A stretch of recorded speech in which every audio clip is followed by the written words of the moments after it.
Question number 2 में हमारे पास figure given में है जिसमें ट्रायंगल ODC सिमिलर है ट्रायंगल OBC के और एंगल COB हमें गिवन है 125 और CDO गिवन है 70 डिग्री। फाइंड करना है एंगल DOC दैट मीन्स ये वाला एंगल।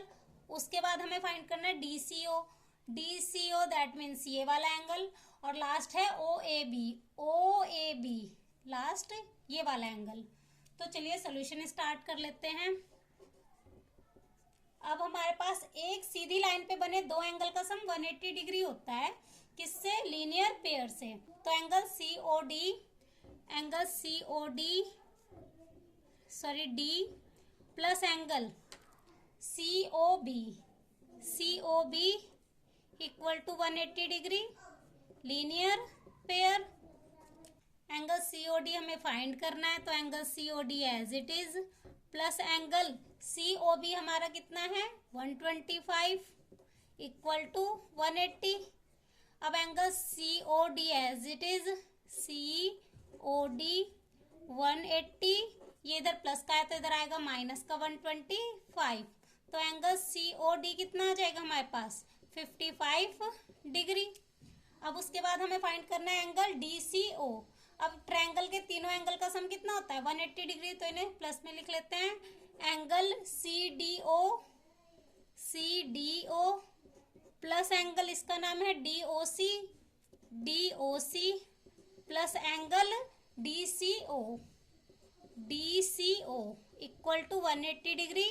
रीजन क्या आ जाएगा? Angle sum property.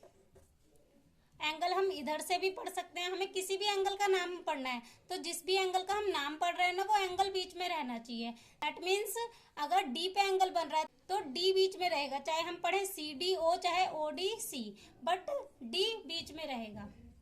तो एंगल D हमारा कितना है 70 प्लस O वाला एंगल हमारा है कितना 55। उसके बाद ये वाला एंगल हमें फाइंड करना है DCO इक्वल टू 180 डिग्री। इनको प्लस कर लेते, इनको प्लस करके हमारा आ जाएगा 125 plus angle DCO equal to 180। अब ये प्लस में है तो इधर लाएंगे तो क्या हो जाएगा माइनस, तो एंगल DCO 180 माइनस 125। तो एंगल DCO भी हमारे पास कितना आ जाएगा 55 डिग्री। अब जब ट्रायंगल हमारे सिमिलर होते हैं, जैसे कि ये वाला ट्रायंगल नीचे वाले के सिमिलर है, तो इसके कॉरस्पॉन्डिंग एंगल्स भी क्या होंगे? इक्वल होंगे। तो एंगल OAB किसके बराबर होगा? एंगल DCO के। तो एंगल OAB इक्वल होगा एंगल DCO के। रीजन क्या आ जाएगा हमारे पास? ट्रायंगल DOC सिमिलर है ट्रायंगल OAB के।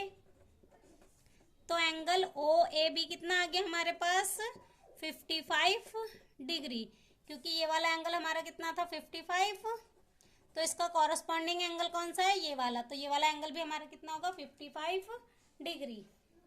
अब क्वेश्चन नंबर 3 देख लेते हैं। इसमें हमें एक ट्रेपीजियम गिवन में है ABCD, जिसमें AB पैरेलल है CD के, intersect each other at the point O, जो इंटरसेक्ट करते हैं पॉइंट O पर using a similarity criterion use करके हमें प्रूफ करना है OA अपॉन OC किस में आएगी? AC में, और OB अपॉन OD किस में आएगी? BD में। तो इनकी रेशो को हमें इक्वल प्रूफ करना है। तो सोल्यूशन देख लेते हैं। सबसे पहले हम ट्रायंगल AOB को सिमिलर करेंगे ट्रायंगल DOC के। तो सोल्यूशन स्टार्ट करते हैं।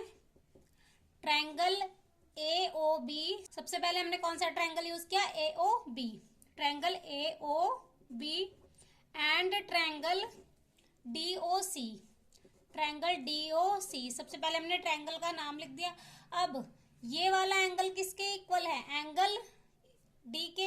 एंगल ABO इक्वल है एंगल ODC के। एंगल ABO इक्वल है एंगल ODC के। हम ODC भी पढ़ सकते हैं, CDO भी पढ़ सकते हैं, बस D बीच में रहना चाहिए क्योंकि एंगल D पे बन रहा है। रीजन क्या आ जाएगा? Alternate angle. मैंने शॉर्ट फॉर्म में लिखा है, आप फुल फॉर्म में भी लिख सकते हैं। उसके बाद कौन सा इक्वल है एंगल, ये वाला एंगल इसके इक्वल गिवन है, सेम रीजन आ जाएगा अल्टरनेट एंगल। तो angle BAO, angle BAO equal है एंगल DCO के, DCO के, same reason alternate angle. Last हमारा एंगल ये वाला इसके इक्वल आ जाएगा, वर्टिकली ऑपोजिट एंगल। तो एंगल AOB इक्वल है किसके, एंगल DOC के, DOC के, वर्टिकली ऑपोजिट एंगल। तो एंगल क्राइटेरिया से ये ट्रायंगल क्या हो जाएंगे, सिमिलर।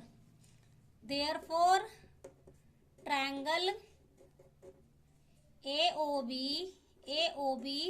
सिमिलर होगा ट्रायंगल DOC के बाय एंगल क्राइटेरिया। अब ये ट्रायंगल सिमिलर है। अगर दो ट्रायंगल सिमिलर है तो उनकी जो कॉरस्पॉन्डिंग साइड्स की रेशो होती है ना, वो इक्वल होती हैं। तो हम लिख सकते हैं triangles are similar, triangles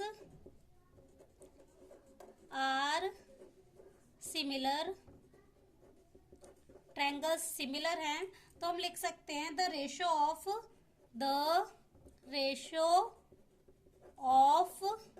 there corresponding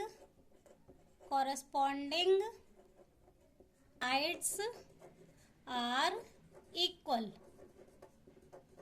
अब इनकी कॉरस्पॉन्डिंग साइड्स कौन सी, AC और BD लेनी है। तो AC को हम क्या लिखेंगे, AO अपॉन में, AO नहीं लिखेंगे। अब यहाँ पे हमारा OA है तो हम AO की जगह OA लिख लेते हैं। OA अपॉन में OC equal to OB upon में OD, OB अपॉन में OD। हम AO भी लिख सकते हैं, बट हमें क्वेश्चन में OA लिखा है तो हम OA लिख लेते हैं। हम AO भी लिख सकते हैं और CO भी लिख सकते हैं। तो इनकी साइड की रेशो क्या हो गई, इक्वल हो गई।